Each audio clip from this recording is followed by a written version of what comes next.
하나님 말씀 봅니다. 구약성경 다니엘서 9장입니다.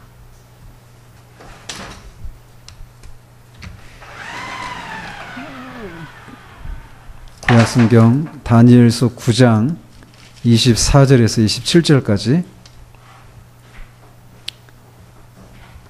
보도록 하겠습니다. 구약성경 1249쪽에 있습니다.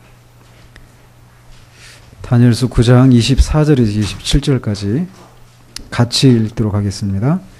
내 백성과 내 거룩한 성을 위하여 이른 이래를 기한으로 정하였나니 허물이 그치며 죄가 끝나며 죄악이 용서되며 영원한 의가 드러나며 환상과 예언이 응하며 또 지극히 거룩한 이가 기름 부음을 받으리라.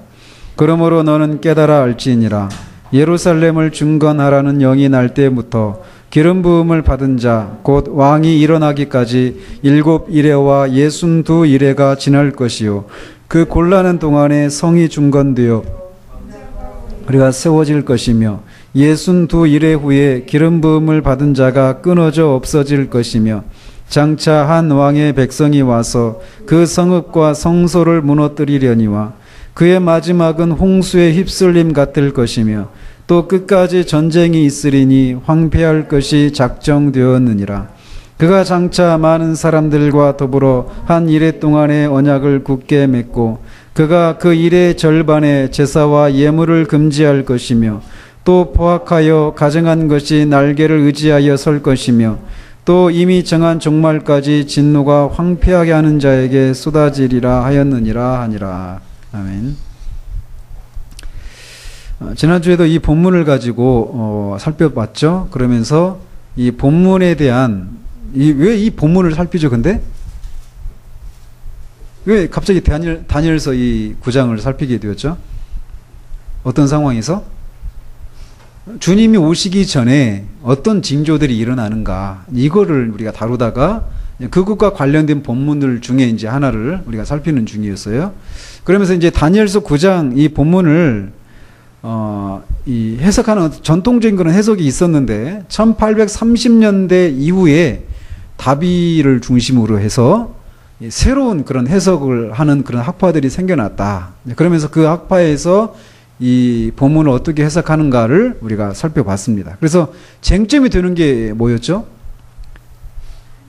24절에 있는 그 사건들이 이게 미래의 일이냐 아니면 이미 일어난 일이냐 뭐 이런 해석들 이런 차이도 있고 또 거기서 이래가 이제 이런 이래가 이런 이래에 대한 얘기 나오는데 이런 이래가 그 69 이래와 그 이런 이래 사이에 간격이 있느냐 없느냐 그죠?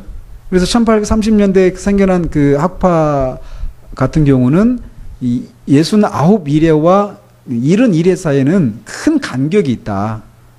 그 시대를, 그 간격에 해당되는 시대를 무슨 시대라고요? 교회 시대라고 했단 말이에요. 그래서 근 2000년 가까운 그런 시대가 간격이 존재한다. 이제 그런 얘기들. 그 다음에 27절에 나오는 그가 누구냐. 그가 기름 부음을 받은 자, 그 메시아 예수 그리스도를 가리키느냐 아니면 26대 또 다른 한 왕이라고 말하는 그 왕을 가리키는 거냐. 그러니까 앞에 그 기름 부음을 받은 자와 뒤에 나오는 왕이 같은 인물이냐 아니냐. 그죠? 그래서 이 1830년대 그 학파 같은 경우는 그 같은 인물로 봤습니까? 안 봤습니까? 메시아 기름 부음을 받은 자와 그 왕을 같은 인물이라고 생각을 해요? 다른 인물이라고 생각합니까? 다른 인물이라고 생각을 합니다. 그래서 27절에 나오는 그가 기름 부음을 받은 자가 아니라 그 왕을 가리킨다. 근데 그 왕이 누구냐? 저 그리스도라는 거예요. 그래서 이 저 그리스도가 와서 이 성전을 다시 세우고 동물로 드리는 제물을 드리는 제사를 다시 이렇게 회복하고 유대인들을 다시 그 땅으로 돌아오게 하는 이런 일이 이제 있을 것이다. 이런 식으로 해석한단 말이죠. 그래서 그 1830년대 그 새로 생겨난 그 학파의 학파가 가지고 있는 기본적인 생각이 무엇이냐면 유대인들을 향해서 하나님께서 특별한 계획을 갖고 계시다. 이거 이제 전제한 거란 말이죠. 이제 그런 내용들을 우리가 지난주에 살펴봤어요. 뭐 충분히 잊으셨을 만한 시간이 있지만 어쨌든 이제 그랬었는데 이거에 대한 이제 또 다른 해석을 이제 우리가 살펴보려고 합니다. 그래서 이 사람들이 주장하는 것처럼 69일에와 70일에 사이에 간격이 있다. 그 간격도 아주 긴 간격, 한 거의 2000년에 해당되는 그런 간격이 있다라고 하는 이런 해석이 과연 옳은가? 결론적으로 말씀을 드리면 이 문맥을 따라서 이제 해석을 해야 되는데 그 해석은 자연스러운 해석이 아니다라는 것입니다. 물론 69일에와 70일의 사이에는 어떤 구별이 있는 건 사실이에요. 69일에까지 일어나는 일과 70일째 일어나는 일은 어떤 차이가 있는 건 분명히 사실이란 말이죠. 그런데 이들이 주장하는 것처럼 69일에와 70일의 사이에 큰 간격이 있다라면 그 앞에서 69일에도 지금 여기서는 쪼개져 있죠. 그죠? 어떻게 쪼개져 있습니까? 69일을 7일에와 62일에로 쪼개고 있단 말이에요. 그죠? 그러면은 그 자연스러운 해석이려면 69일에와 70일의 사이에도 큰 간격이 있다라면 이 7일에와 62일의 사이에서도 큰 간격이 있어야 된다. 이게 자연스럽지 않겠어요? 그죠? 근데 이 사람들도 이 7일에 때 일어난 일들이 어떤 일이죠? 7일에 동안에 일어나는 일은 예루살렘 성전이 다시 재건되는 겁니다. 이게 일어났습니까? 안 일어났습니까? 이미 일어났어요. 어느 때? 에스라, 느헤미야. 이때 성벽이 재건되고 성전이 다시 회복이 되었잖아요. 그죠? 그러니까 7일의 기간 동안에 이미 그 일이 일어났다라고 이 사람들도 그렇게 주장하고 우리가 오늘 살펴보려고 하는 이런 전통적인 입장이 있는 그런 해석도 7일의 동안에 일어난 일은 이미 일어났다. 이렇게 해석을 한단 말이에요. 그리고 성전이 그렇게 7일의 동안에 일어날 일들이 다 일어났어요. 그리고 62일의 동안에는 어떤 일이 일어납니까? 결정적인 거는 예수 그리스도께서 오신단 말이에요. 기름 부음 받으신 자가. 그죠? 이 일에 대해서 이 사람들도 동의한단 말이에요. 그러니까 어때요? 이 사람들도 7일에와 62일의 사이에 간격이 있다라고 생각합니까? 이 사람들은? 간격이 없다라고 생각하고 있단 말이에요. 근데 갑자기 뒤에 가서 69일에와 70일의 사이에서는 간격이 있다. 그것도 2000년 가까운 그런 긴 간격이 있다. 이런 해석은 자연스러운 해석이 아니란 말이죠. 그죠? 그러니까 뒤에서 간격이 있다고 한다면 이 성경 저자가 말하는 것처럼 이렇게 나누고 있는 7일에와 62일의 사이에서도 뭔가 어떤 간격이 있어야 되지 않겠는가. 그죠? 그게 자연스러운 해석이 될 것인데 그렇게 해석하고 있지 않다라는 거죠. 그래서 긴 간격이 있는 건 아니다. 이런 이제 또 다른 해석이 있다라는 것입니다. 그렇기 때문에 이제 우리가 다른 이제 이 1830년대에 나타난 다비를 중심으로 한 그냥 그 논리 그 전개상 1830년대 이렇게 하면 다 기니까 그냥 다비학파라고 할게요. 로이 존스는 다비학파라고 부르지 않지만 아시겠죠? 우리끼리니까 그냥 이렇게 하는 겁니다. 자, 그래서 이 다비학파와 다른 해석이 우리가 해석을 살펴볼 필요가 있는 거예요. 충분한 해석이 아니니까. 자, 그러면은 이제 어떤 해석이 있느냐면 24절에서 언급하고 있는 사건이 있습니다. 몇 가지 사건이 있다고 그랬죠? 소극적인 사건 3가지, 적극적인 사건 3가지. 이 6가지 사건이 이제 24절에 진술되어 있습니다. 근데 이 일이 예수 그리스도에 의해서 이미 다 성취가 되었다라는 입장이에요. 다른 해석은, 전통적인 입장인 해석은.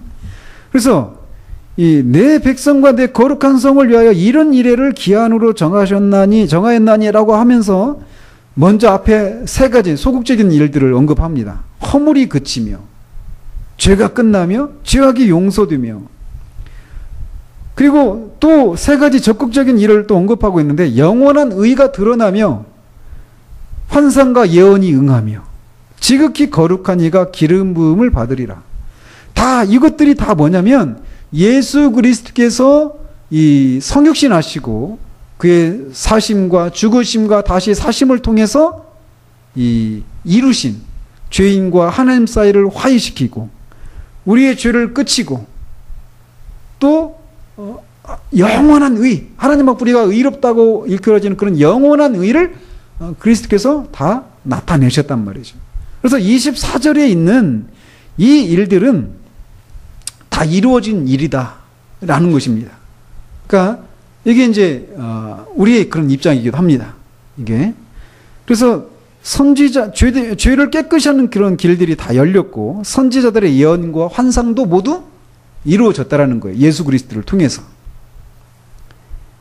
그리고 25절은 어떤 거냐면 이것도 결국 다 이루어졌죠. 아까 말씀드린 것처럼 예스라와 느헤미야 때까지 해서 성벽이 다시 중건되고 성전이 회복되어지고 또 예수 그리스도께서 기름 부음을 받은 자이신 예수 그리스도께서 나타나셨죠.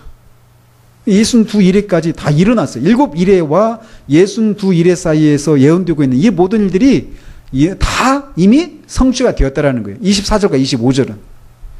그리고 26절도 마찬가지입니다. 26절에 보면 62일에 후에 기름 부음 받은 자가 끊어져 없을 것이며 이렇게 말을 하고 있는데 이거는 뭘 의미하느냐? 예수 그리스도의 죽으심을 의미한다라는 것입니다. 이 전통적인 입장에 있는 해석은. 그리고 또 장차 한 왕의 백성이 와서 그 성읍과 성소를 무너뜨리려니와 이것은 뭘 가리키느냐면 AD 70년에 로마 장군 디도 장군이 와서 예루살렘을 이렇게 파괴한 그 사건을 의미한다라는 거예요. 근데 디도 장군이 나중에 로마의 황제가 되거든요. 그래서 그 한 왕은 바로 디도 그 황제를 가리킨다. 이거죠. 그래서 24절, 25절, 26절은 이거는 이미 다 이루어진 일이라는 거예요. 역사적인 사실로. 다 이미 성취가 된 그런 거라는 것입니다. 27절이 이제 문제가 되는데 27절에 이제 거기서 나오는 이제 문제가 뭐냐면 그가 누구냐라는 거예요. 그가 장차 많은 사람들과 더불어 한 이래 동안의 언약을 굳게 맺을 것이다. 근데 그 다비학파 같은 경우는 그가 누구냐고 말을 했냐면 이 26절 그 중반에 나오는 장차 한 왕의 할 때 그 왕을 가리킨다라는 거예요. 근데 그 왕이 어떤 일을 하느냐? 이 사람들과 언약을 맺는다라는 거예요. 이제 그 뒤에서 할 내용까지 얘기를 하면 다비학파에서 얘기하는 것까지 다 뒤에서 우리가 오늘 뒤에서 할 얘기까지 다 앞에서 끌어당겨서 얘기하면 이 사람들이 주장하는 게 뭐냐면 이 마지막 그 이런 일회 때 일어난 일들을 얘기하는 거예요. 그래서 어떤 일이 일어나느냐면 이 사람들은 그 일회를 1년으로 치잖아요. 그러니까 그 하루를 1년으로 치잖아요. 그러니까 1회니까 몇 년이죠? 7년이잖아요. 그러니까 마지막 7년 동안에 일어난 일들을 얘기하는 거라는 거예요. 이게 27절이. 그래서 이 사람들이 얘기하는 건 뭐냐? 이 한 왕이 나타나서 이제 언약을 맺는데 그 언약을 맺는 주체가 누구냐면 유대인이라는 겁니다. 이 사람들이 주장하는 건. 유대인들하고 언약을 맺는데 어떤 언약을 맺느냐? 성전을 회복하고 다시 성전 제사가 회복된다라는 거예요. 그래서 3년 반 동안 그 언약을 따라 살다가 근데 그 왕이 누구냐면 저 그리스도라는 거예요. 그러다가 이 사람이 언약을 깨고 오히려 이 백성들을 핍박하는 그런 일이 일어난다라는 거예요. 그런데 그 마지막 때 이제 주님께서 재림하신다라는 거예요. 근데 이 왕이 유대인들하고 언약을 맺기 전에 그 전에 있었던 성도들은 언제 무슨 일이 일어났냐? 이 마지막 7년 전에 이 성도들이 휴거를 한다라는 거예요. 예수님이 재림을 하신다라는 겁니다. 신자들을 데려오기 위해서 공중으로 재림을 하시는데 그거는 신자들만 아는 방식으로 은밀하게 주님께서 재림을 하신다는 거예요. 그리고 이 신자들을 데려가고 남아있는 유대인들이 유대 땅으로 들어간다라는 거예요. 유대 땅으로. 그래서 이렇게 성전이 회복되고 성전 제사가 회복되고 그렇게 제사를 지내다가 이 대대적인 핍박이 있고 그 3년 반이 끝나서 7년 딱 됐을 때 주님께서 이제 재림을 하시는데 그때는 심판을 하고 적그리스도를 물리치고 천년 왕국으로 들어가기 위해서 주님이 재림을 하신다는 거예요. 그러니까 이들 입장에서 보면 재림을 주님이 몇 번 하시는 거예요? 2번 하신다라는 거예요. 첫 번째는 누구를 위해서? 신자들을 위해서 재림을 하시고, 두 번째는 그 신자들이 휴거했던 그 신자들이 주님과 함께 재림을 한다라는 거예요. 그때 그 재림은 심판하시기 위해서 오신다라는 거예요. 그래서 천년왕국이 열린다라는 것입니다. 그런 내용을 지금 얘기하고 있는 거예요, 여기서. 자, 그런데 그래서 이제 27절에 나오는 이 사람들은 다비학파는 적그리스도를 가리키는 것이다. 그러니까 27절에 일어나는 일들은 어때요? 언제? 전적으로 미래에 일어날 일들인 것이죠. 이 사람들은. 재림과 관련된 일이니까. 근데 문맥을 살펴보면 거기서 말하는 그는 앞에서 언급한 기름 부음을 받은 자를 가리킨다라는 거예요. 즉 메시아를 가리킨다라는 것입니다. 메시아가 언약을 굳게 맺는 일을 이미 하셨다라는 것이 이 전통적인 입장의 해석이라는 것이죠.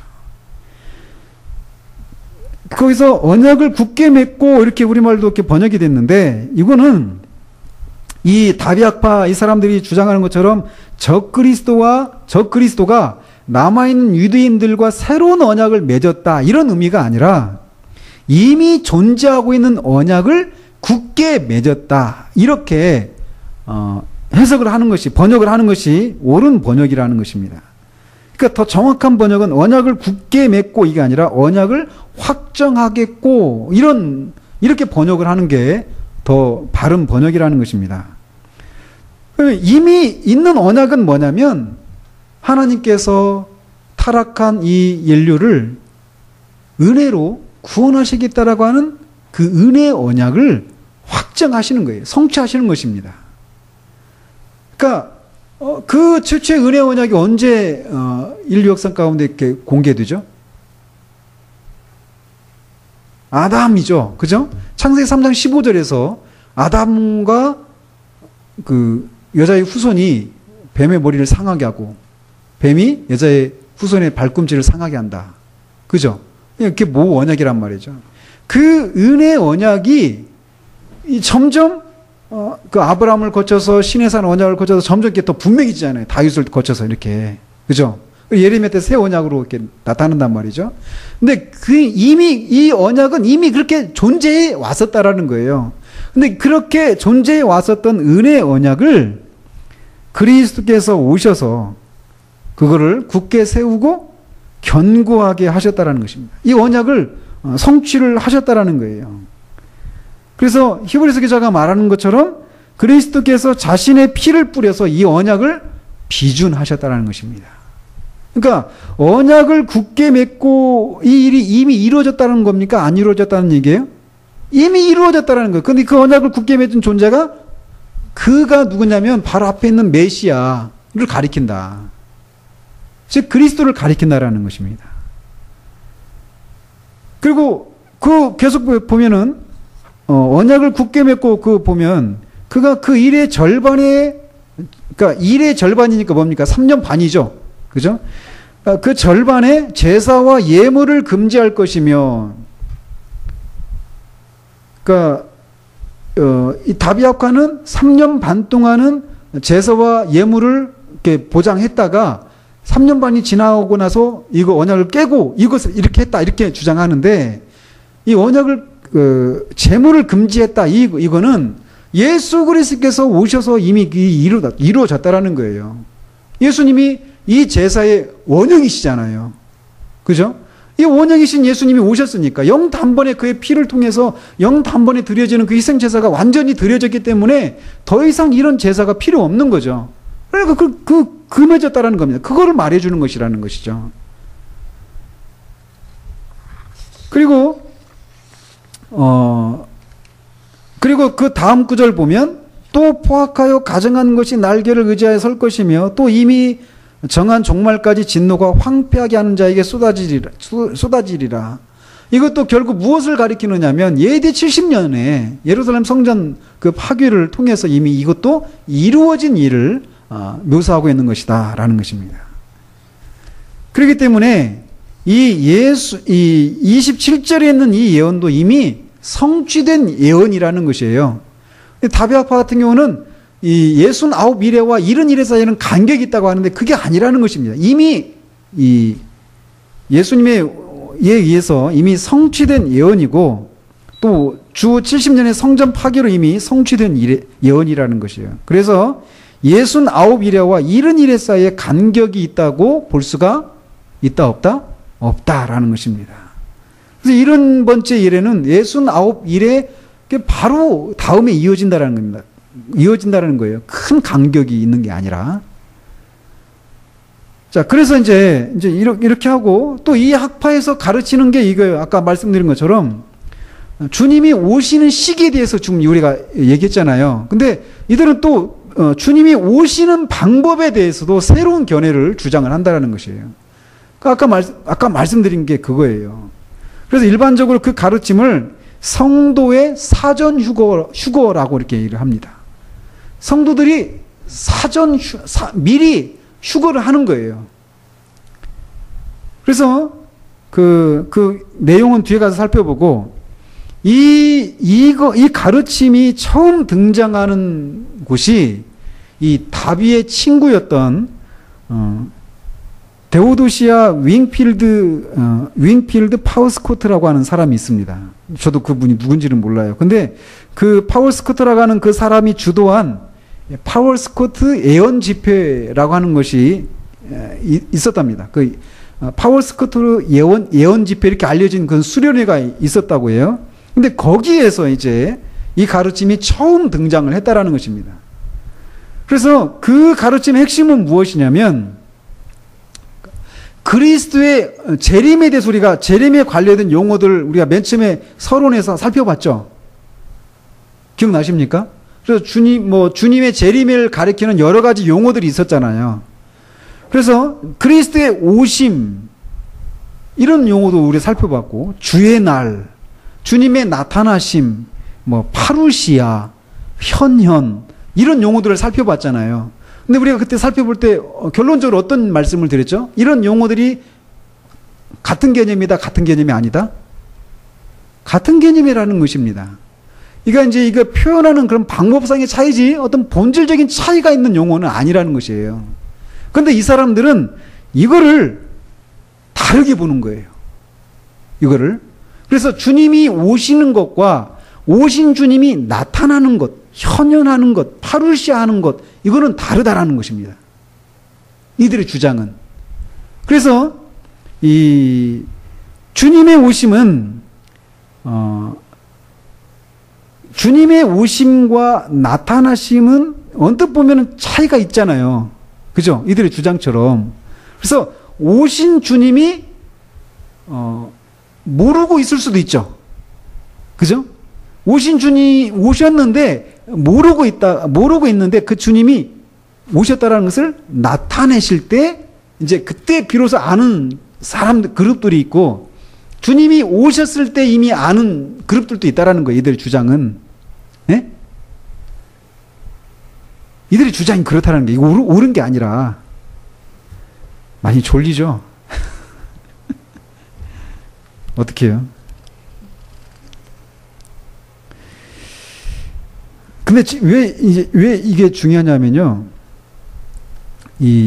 옛날에 기억나십니까? 저도 어렸을 때니까, 초등학교 때나 이 정도 됐을 것 같아요. TV에서 우리나라 공영방송 이런 데, MBC나 이런 KBS 이런 데서 휴거, 이런 것도 막 방송했어요. 드라마, 영화 같은 거. 기억나세요? 본 기억 없으세요? 저는 본 기억이 있어요.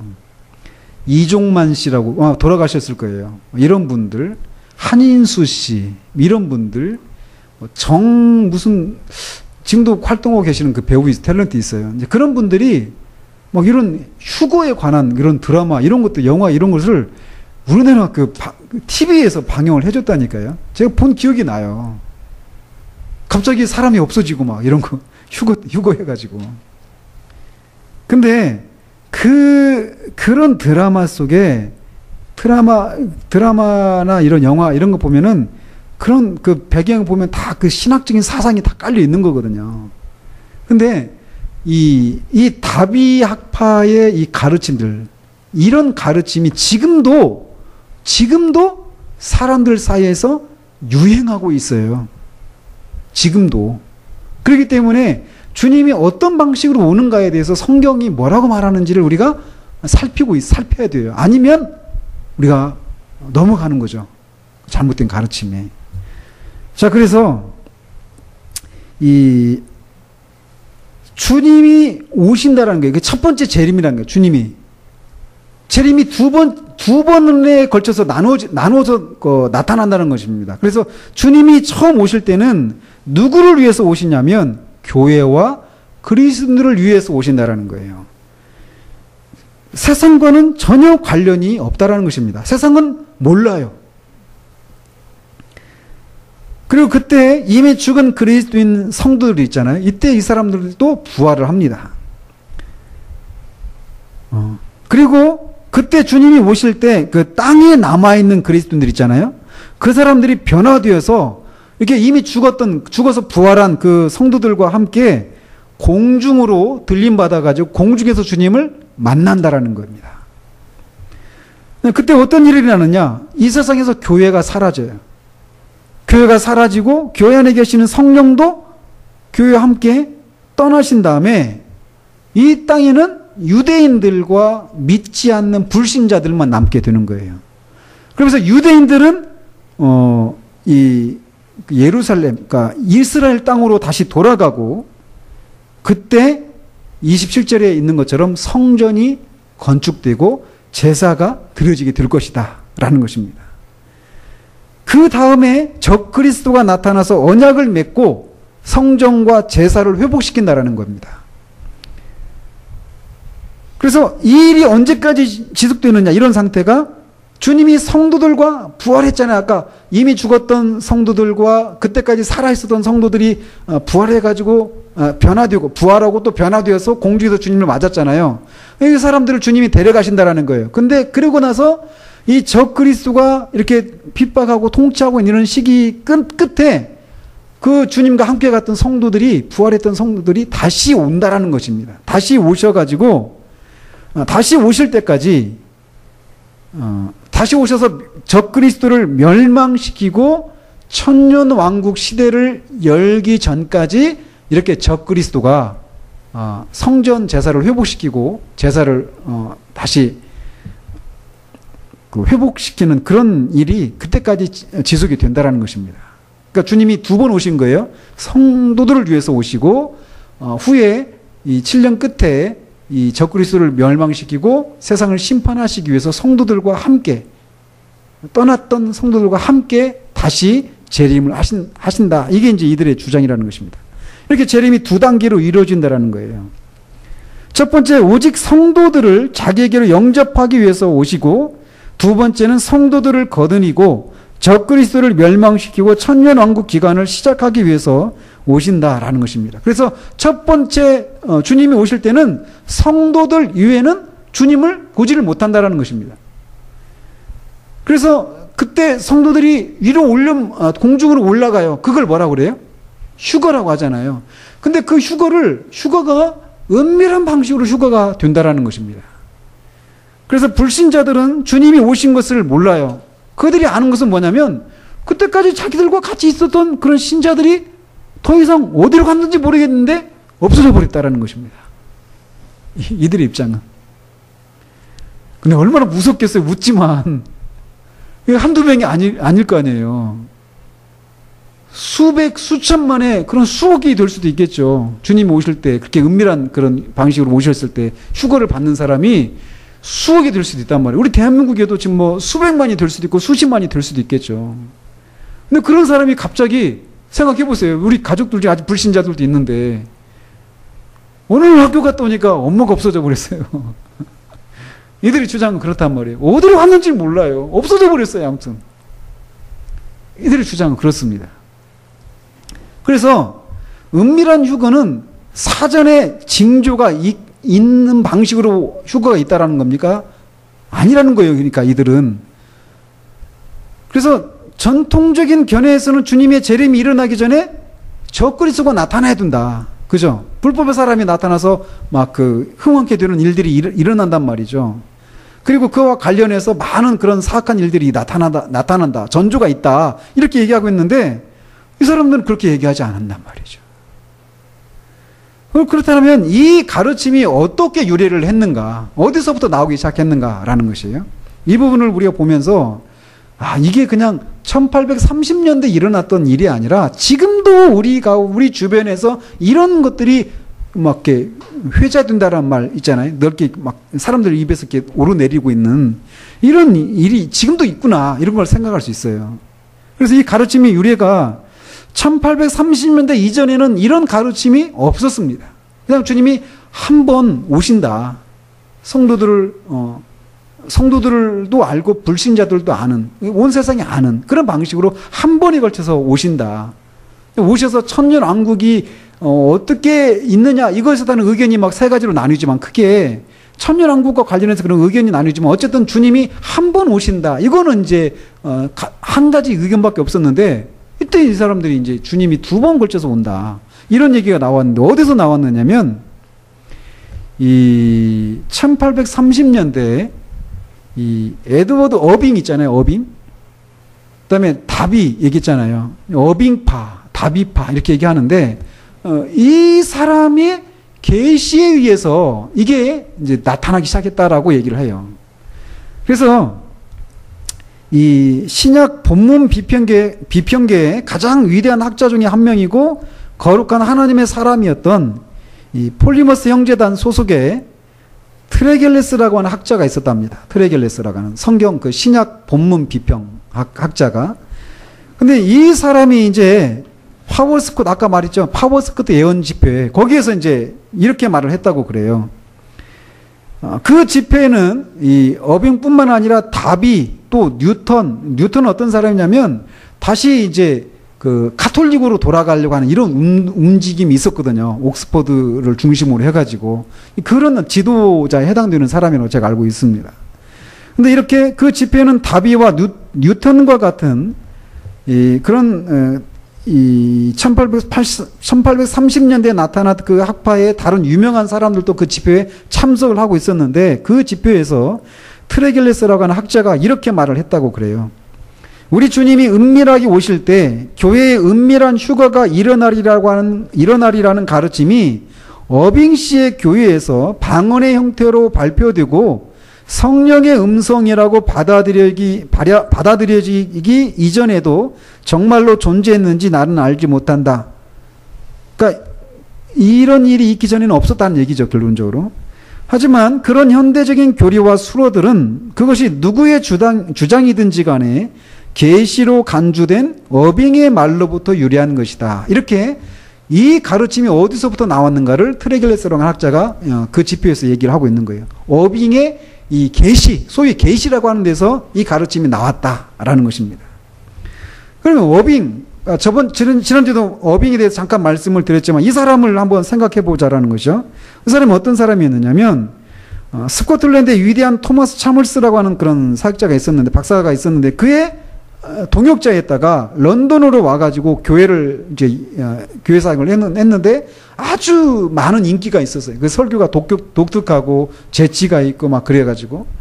그래서 아주 인기 있는 그런 설교자가 되었다고 합니다. 근데 이제 그가 이제 불행하게도 이제 균형을 잃었다라는 거예요. 이것도 이제 루이준스 입장에서는 아주 이제 관대한 평가죠. 사실은 잘못됐다 이렇게 더 정확한 표현일 수도 있어요. 근데 균형을 잃었다 이렇게 이제 이런 정도로 평가를 하는데 어떤 일들이 일어나기 시작했냐면 그가 자신이 방언으로 말하기 시작했다고 주장을 하기 시작했다는 거예요. 방언으로. 그리고 그 전까지는 그런 게 없었다는 거죠. 그리고 하나님이 자기에게 환상을 주셨다고 설교를 하기 시작을 했습니다. 어빙이라고 하는 사람이. 그래서 그는 새로운 교회를 세웠어요. 사도교회라고 하는 새로운 교회를 세웠습니다. 그리고 계속 주장하기를 뭐라고 했냐면 그 교회가, 사도교회가 여전히 사도적이다 이렇게 주장을 합니다. 그래서 사도직과 선지자직은 이 성경의 완성과 함께 계시가 종료되면서 사라졌다. 우리의 입장이잖아요. 근데 이 사람은 그렇게 주장하지 않고 초대교회가 끝난 후에 없어진 것이 아니라 여전히 존재한다. 그리고 계시도 지금도 계속된다. 예언의 말하고 환상을 보고 방언을 하는 그런 일들을 해야 한다라고 주장을 하기 시작을 했어요. 어빙이라고 하는 사람이. 근데 지금 이런 주장을 하는 사람들 있죠. 지금 현대도. 그죠? 어떤 사람들이에요? 그런 사람들 우리가 뭐라고 부르죠? 신사도 운동을 하는 사람들. 제3의 물결. 뭐 이런 사람들이죠. 그러니까 아까 말씀드린 것처럼 헤아리에 새 것이 없어요. 있었던 것이 다시 나타나는 거예요. 새로운 옷을 입고. 그래서 그 추종자들은 자신들이 그런 모든 것을 뭐 계시받고 예언하고 환상 보고 방언한다 이런 것을 모든 것을 하고 있다고 주장했고, 그렇기 때문에 자신들의 교회가 가톨릭 사도교회다, 보편적 사도교회다 이렇게 얘기까지 했다라는 것이죠. 그래서 얼마 동안은 그 어빙을 따르는 추종자가 있었지만 점점 지지자들이 줄어들고 사라져 버렸습니다. 지금 신사도 운동도 그런 추세에 있어요. 막 이렇게 올라왔다가 거기에 지도자급에 해당되는 마이클 비클이라고 하는 그런 소위 선지자가 있거든요. 우리나라에도 왔습니다. 근데 그 자신의 입으로 고백하는 거예요. 그 캔사스 시티 그 아이홉이라고 인터내셔널 하우스 오브 프레이어 국제 기도의 집이라고 일종의 기도원인데 24시간 동안 기도하는 겁니다. 근데 거기서 계속 예언이 끊임없이 나오고 있어요. 거기서 선지자들이 많이 있어가지고. 근데 그 마이클 비클이 그 선지자 그룹 중에서 지도자급에 해당되는데 그가 말하기를 그 많은 예언 중에 80% 이상이 잘못되었다. 이렇게 고백을 했어요. 최근에 말이에요. 그러니까 이 신사도는 이것도 이제 한풀 꺾인 거죠. 그러니까 어빙이 이 추종자들이 있을 때 막 이렇게 일어났다가 이 지지자들이 이렇게 사라졌던 것처럼 지금도 이렇게 반복되고 있다는 것입니다. 그래서 아까 언급했던 트레겔레스르는 자신이 아는 한 우리 주님이 오실 때 교회가 은밀히 휴거한다. 이런 교리는 에드워드 어빙이의 교회에서 발표된 예언의 결과 처음으로 가르쳐지게 되었다라고 말하고 있습니다. 그러니까 처음에는 방언이었다라는 거예요. 이 은밀한 휴거에 대한 이 교리가 방언의 형태로 이렇게 말해졌는데 누군가가 그 방언을 통역을 한 겁니다. 지금 웃기죠? 근데 이게 지금도 똑같이 반복되고 있잖아요. 그죠? 그러다가 이 트레겔스는 이 가르침이 계시라고 말을 이제 하기 시작했다는 거예요. 그러니까 처음부터 계시다. 내가 그 계시를 받아서 이 교리를 깨닫겠다. 이렇게 말하지 않고 그냥 방언으로 얘기를 했는데 그걸 누가 통역을 했어요. 그러니까 방언이 진짜 방언이었을까? 그 통역이 진짜 통역이었을까? 의심을 우리가 해볼 만하죠. 근데 이런 식으로 오늘날도 소위 이제 계시를 받았다라고 하면서 새로운 가르침들을 이제 베푸는 그런 것들이 지금도 여기저기서 나타나고 있다라는 거예요. 그래서 그런 위험들을 우리가 주의할 필요가 있다라는 것입니다. 그래서 오늘날도 몇몇 형태의 가르침들이 스스로 매우 영적이라고 주장하는 사람들을 매혹시키고 있고, 또한 그 가르침은 하나님이 특정한 사람에게 주셨다고 추정되는 계시에 근거하고 있기 때문에 여기서 트레겔레스가 계시라고 하는 용어를 쓴 것의 중요성을 우리가 간과해서는 안 된다라는 것입니다. 그래서 우리는 언제나 소위 계시라고 하는 것에 기초한 가르침을 의심의 눈으로 보아야 합니다. 근데 우리가 이런 것에 껌뻑 죽을 수 있단 말이에요. 그죠? 왜냐하면 그 말하는 사람들이 영적이고 어떤 신비 초자연적인 어떤 그런 것들을 봤다, 경험했다라고 말을 하니까. 그죠? 예를 들어서 제7일 안식교회 기원에 대해서 읽어보면 이 제7일 이 안식교에서 주장하고 있는 여러 가지 이 가르침들이 어디서부터 나왔느냐면 화이트 부인이라고 하는 사람이 계시를 받았다라는 거예요. 그 제7일 안식교에서 말하는 여러 가지 가르침들을 화이트 부인이 계시를 받았다. 이렇게 하면서 그런 가르침들이 나오기 시작했다라는 것입니다. 그것은 성경의 연구의 결과로 나온 것이 아니라 계시를 받았다라는 거예요. 그렇기 때문에 그런 주장이 신약의 교리적인 가르침과 맞는지 살펴보는 그런 노력들이 우리에게 요구되어진다라는 것입니다. 마찬가지로 로마 카톨릭도 우리의 입장과 다르죠. 성경의 그런 완성과 함께 그 계시는 끝났다, 종결되었다. 이게 우리의 입장인데 그들은 그렇지 않다라는 것입니다. 그래서 이 교회가 영감을 받고 여전히 그 계시가 교회 위에 주어지고 있다라는 것이에요. 그래서 성경에서 말하지 않고 있는 그런 교리들을 주장을 하고 있죠. 이를테면 마리아가 무죄 가운데 원죄 영향을 받지 않고 태어났다든지, 아니면 몽소 승천을 했다든지. 몽소 승천 찾아봤는데 이 마리아가 죽었다라고 하기도 하고 죽지 않은 채로 하늘로 올려졌다 이렇게 얘기해요. 그러니까 죽은 채로 올려졌든지 죽지 않은 채로 올려졌든지 하늘로 올림 받았다라는 것입니다. 근데 그리스도가 승천한 것과 이 몽소 승천이 다른 게 뭐냐면, 그리스도는 스스로 하늘로 올라가셨지만 이 마리아는 이렇게 하늘로부터 이렇게 들어 올려졌다는 것입니다. 엘리야와 에녹이 이렇게 하늘로부터 이렇게 올림 받은 것처럼 그렇게 이제 올림 받았다 얘기하는 거예요. 근데 이런 거는 성경에 없는 건데 로마 카톨릭 교회에 계시가 계속되고 있기 때문에 그런 계시를 통해서 우리가 받은 교리다 이렇게 주장한다는 것이죠. 그래서 어쨌든 이 계시의 근거에서 어떤 가르침들을 누군가가 어떤 교단이 어떤 교회가 얘기한다라면 그게 성경의 가르침과 맞는지를 조사하는 것은 우리에게 요구된다라는 것이죠. 그냥 우리가 받을 게 아니고. 그래서 트레길레스에 따르면 처음에는 예언으로 주어진 성도들의 사전 휴교에 대한 가르침을 이 1830년 집회를 통해서 다비를 포함한 몇몇 사람이 받아들이게 되었다라는 것입니다. 그렇지만 뉴턴이나 로버트 체프맨이나 조지 뮬러 아시죠? 이 조지 뮬러도 이 아까 그 다비가 어느 교단이라고 그랬죠? 그러니까 형제단 소속이었어요. 형제단 소속. 다비도 그 트레길레스도 형제단 소속이고 조지 뮬러도 형제단 소속입니다. 같은 그 소속인데도 조지 뮬러 같은 경우는 이 가르침을 받아들이지를 않았었습니다. 그래서 이 많은 사람들은 그 가르침이 심지어 그들 집단 내에서조차도 일반적으로 받아들여지지 않았고 의견이 서로 나뉘어 있었던 것을 알게 됩니다. 그래서 다비와 그의 추종자들 일부만이 이 가르침을 받아들였습니다.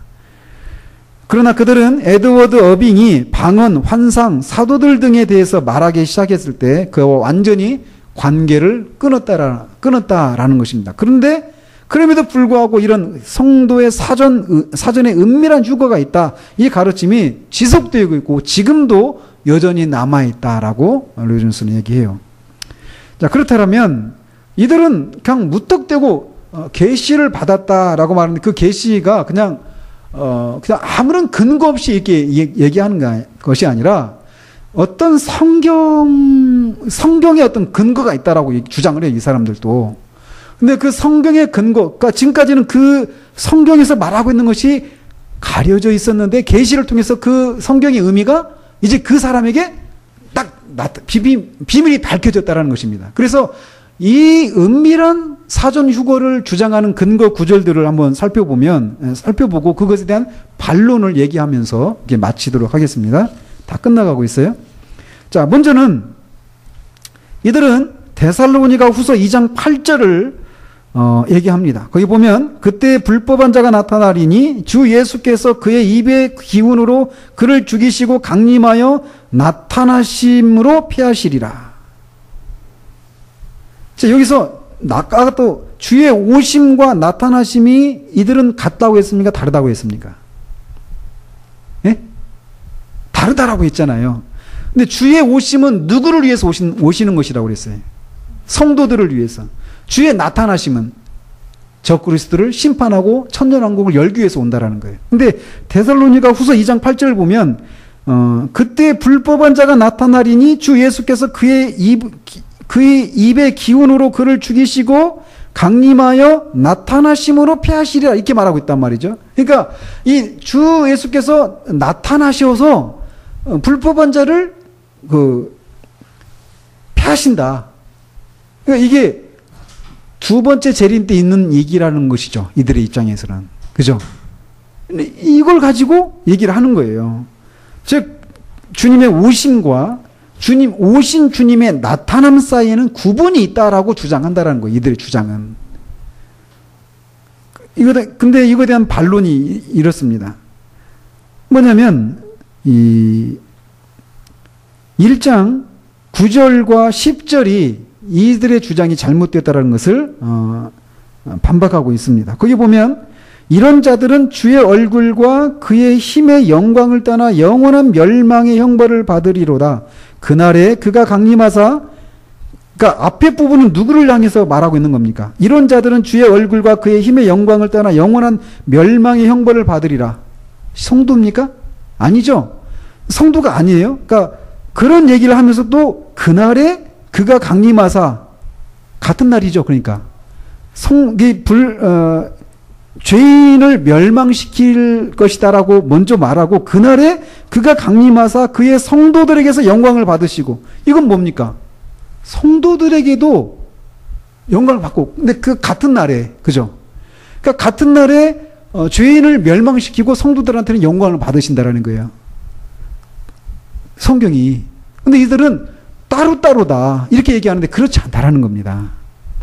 그리고 데살로니가 전서 4장 15절에서 17절까지도 그래요. 이제 제가 시간이 제가 사실은 좀 쫓깁니다. 가서 한번 읽어보십시오. 데살로니가 전서 4장 15절에서 17절까지인데 거기 보면은 이 사전 유고를 믿는 사람들은 거기 보면은 경건하지 못한 자들과 악한 자들은 그 구절에서는 전혀 언급이 안 되고 있어요. 누구에 대해서만 언급이 되고 있느냐면 이미 그리스도를 믿고 죽은 성도들에게 어떤 일이 일어나는가, 그리고 주님이 오실 때 살아있는 사람들, 신자들, 살아있는 성도들에게 어떤 일이 일어나는가만을 얘기하고 있습니다. 데살로니가 4장 15절에서 17절까지. 그러니까 이들은 사전유고를 주장하는 사람들은 봐라, 주님이 오셨는데 믿지 않는 불신자들에게 어떤 일이 일어나는 걸 말하지 않고 있고, 오직 성도들과, 그때까지 살아있는 성도들과 이미 죽었던 성도들에게 어떤 일이 일어나고 있는가를 말해주고 있을 뿐이다, 그 구절은. 그러니까 주님이 두 번 오시는 것이 맞다. 성도들을 위해서 오셔서 어떤 일을 하시고, 나중에 두 번째 오셔서 성도와 함께 오셔가지고 이 불신자들을, 적그리스도를 멸망시키는 일들을 하실 것이다, 이렇게 주장한다는 이 근거 구절을 가지고 반박입니다. 여기서 지금 사도가 관심을 갖고 있는 건 뭐냐면 거기서는 믿지 않는 사람들을 전혀 다루고 있지 않아요. 왜냐하면 사도의 관심은 그 사람들에게 관심이 없기 때문에 그래요. 사도는 오직 이것만 관심이 있습니다. 이 데살로니가 교인들 중에 이런 의문이 생긴 거예요. 이미 예수님이 오시기 전에 자기들 앞에 예수를 믿고 죽은 성도들은 어떻게 되는 거냐? 예수님 오실 때. 우리들은 예수님이 오실 때 우리는 부활한다는 얘기를 들었는데, 예수님 오시기 전에 죽었던 사람들은 그럼 어떻게 되는 거냐? 이런 의심이 일어났어요. 그것에 대한 답을 주기 위해서, 그것만 다루기 위해서 이 본문을 얘기하고 있다는 것입니다. 그러니까 불신자들에게는 어떤 일이 일어났냐, 이게 만약 물었다라면 같이 얘기했겠죠. 앞에서 데살로니가 후서에서 말하는 것처럼 그 오셔서 같이 성도들은 부활할 주님을 맞이하고, 불신자들은, 적그리스도는 심판을 받고 같은 날에, 이렇게 말을 했을 것이지만 그 불신자들에 대한 얘기를 관심이 없었단 말이에요. 그래서 이거를 따로 얘기를 안 한 것이지, 재림이 두 번 있어가지고 성도들과 이 성도가 아닌 사람을 다르게 다루시기 때문에 이렇게 이 구절에서 그 사람들에 대한, 불신자들에 대한 얘기를 빼뜨린 것이 아니다, 이런 것입니다. 또 사도행전 1장 11절도 마찬가지예요. 그 사람들 주장하는 게 이렇게 말합니다. 너희 가운데서 하늘로 올려지신 이 예수는 하늘로 가심을 본 그대로 오시리라. 질문해 보겠습니다. 이 하늘로 주님이 승천하셨을 때 그것을 본 사람들은 성도들입니까? 성도들이 아닙니까? 성도들만 봤죠. 그러니까 그 주님이 올라가시는 것을 본 성도들만 그 주님이 올라가신 것을 본 것처럼 본대로, 너희들이 본대로 주님이 다시 오신다. 그러니까 이걸 문자적으로 보면 어떻게 해석이 돼요? 주님이 오시는 것을 누구만 본다는 얘기예요? 성도들만 본다라는 것입니다. 그러니까 주님이 오시는 것을 성도들이 볼 때가 있고 세상이 볼 때가 따로 있다. 이게 두 번 있다. 이렇게 이런 주장하는 거예요. 근데 여기서 지금 말하고 있는 것은 너희들이 본대로 온다. 이 얘기는 주님의 재림이 은밀하게 오는 것이 아니라 가시적인 방식으로, 육체적인 방식으로 오신다. 이걸 말하는 것이지, 이 성도들만 주님의 재림을 본다. 이걸 의미하는 게 아니라는 것이에요. 아시겠죠? 자, 그리고 고린도전서 15장 23절 또 보면은, 거기서도 보면은, 그러나 각각 자기 차례대로 되리니 먼저는 첫 열매인 그리스도요. 부활의 차례입니다. 다음에는 그가 강림하실 때에 그리스도에게 속한 자요. 그러니까 다음에는 그가 강림하실 때, 그러니까 파루시아 오실 때 그의 그리스도에게 속한 자요. 이렇게 말하고, 그 후에 24절에는 그 후에는 마지막이니 라고 하면서 이제 마지막에 불신자들이 이제 심판의 부활을 하게 된다. 이런 얘기를 합니다. 그러니까 이거를 문자적으로 해보면 어떻게 됩니까? 그리스도가 먼저 오시죠? 그러고 나서 처음에 부활하는 게 누구예요? 그러니까 그리스도에게 속한 자라는 거예요. 그리스도에게 속한 자인데 그리스도에게 속한 자는 이미 믿고 죽은 성도들도 있고 주님이 오실 때 살아있는 성도도 있다라는 것입니다. 그리고는 24절에는 그 후에는 마지막이 이렇게 말하고 있어서 이때가 나뉘어진 것처럼 이들은 해석한단 말이에요.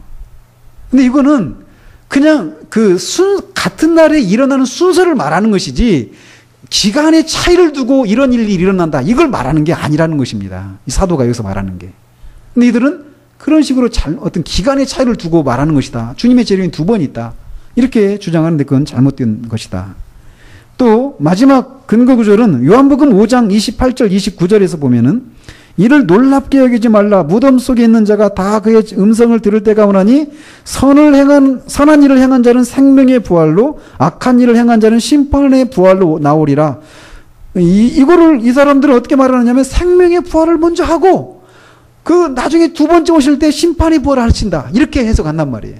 이거는 그런 의미가 아니죠. 오시는데 그때 동시에 생명과 부활로 신자와 불신자들이 같이 부활한다. 이런 의미지 이들처럼 기간의 차이를 두고 하는 것이 아니다라는 것이에요. 마지막으로 요한복음 6장 39절 40절에서도 마지막 날을 언급하는데 거기서도 다 그렇게 얘기를 하고 있어요. 그래서 결론, 성경은 단 한 번의 재림만을 말한다. 이들이 주장한 건 다르게 두 단계 재림이 있는 것이 아니다. 그러니까 은밀한 휴거, 사전 휴거 이런 건 있다 없다? 없다라는 것입니다. 그리고 주님이 아무 때나 오시는 것이다? 아니다.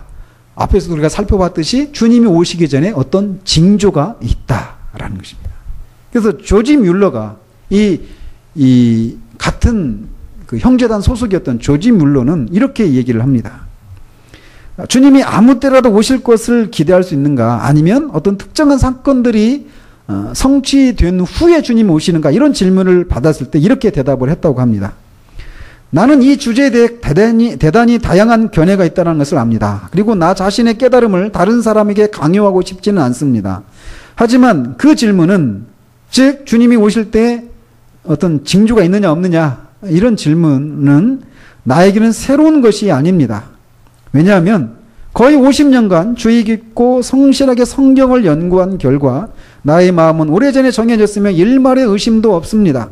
데살로니가 후서 2장 1절에서 5절에서 볼 수 있는 것처럼 성경은 먼저 배도하는 일이 있고 불법의 사람 곧 멸망의 아들이 나타나기까지는 주 예수님이 오시지 않을 것이라고 분명하게 단언합니다. 그러니까 사전 징조가 있다라는 거고 뮬러가 주장하는 거죠. 또한 하나님의 말씀의 다른 많은 부분 역시 우리 주 예수 그리스도께서 재림하시기 전에 특정한 사건들이 성취되어야 한다고 명확하게 가르칩니다. 하지만 그렇다고 해서 교회의 큰 소망은 죽음이 아니라 그리스도의 강림이라는 사실이 뒤바뀌는 것은 아닙니다. 올바른 마음을 가진다면 우리는 데살로니가 교인들이 그랬던 것처럼 사시고 참되신 하나님을 섬기며 그의 아들이 하늘로부터 강림하심을 기다리게 될 것입니다. 이렇게 대답을 했다고 그렇습니다. 사전에 은밀한 휴고 이런 거는 없다라는 것입니다. 자, 그렇게 해서 이제 다니엘서 9장 이 본문을 해석하는 큰 두 가지 해석을 우리가 살펴봤습니다. 그런데 오늘 살펴본 내용이 더 이렇게 성경에 가까운 근접한 그런 해석이다라고 할 수 있습니다. 어쨌든 우리가 이것을 살피면서 아니구나 이거구나 하면서 그냥 정보를 얻는 것으로 그쳐서는 안 되고 마지막으로 그 뮬러가 말했던 것처럼 사시고 참되신 하나님을 섬기며 그의 아들이 하늘로부터 강림하심을 기다리게 되는 그런 모습이 우리 가운데 있어야 될 줄 압니다. 기도하겠습니다. 하나님 아버지, 다니엘서 9장에 걸쳐서 9장을 다르게 해석하는 해석에 대해서 우리가 살펴보았습니다. 주님은 오시기 전에 어떤 사전적인 징조들, 사건들이 성취된 후에 주님이 오신다. 이것이 성경의 입장이고, 그렇기 때문에 주님의 재림이 두 번에 걸쳐서 일어나는 것이 아니라 한 번에 걸쳐서 일어나고 오실 때 먼저는 주님과 함께 머물렀던 죽어있던 그 신자들이 주님과 함께 오고, 그리고 이 땅에 남아있던 성도들이 또 주님을 맞이하게 되며, 또 동시에 불신자들은 또 적그리스도는 주님의 심판과 멸망을 받게 된다라고 하는 이 사실을 우리가 살펴보았습니다. 이 성경에서 말하는 그런 진리를 우리가 머리로만 아는 데서 멈추지 않기를 원합니다.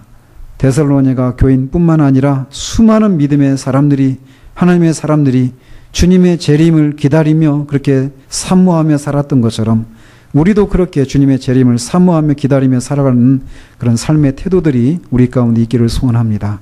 예수 그리스도 이름으로 기도합니다. 아멘.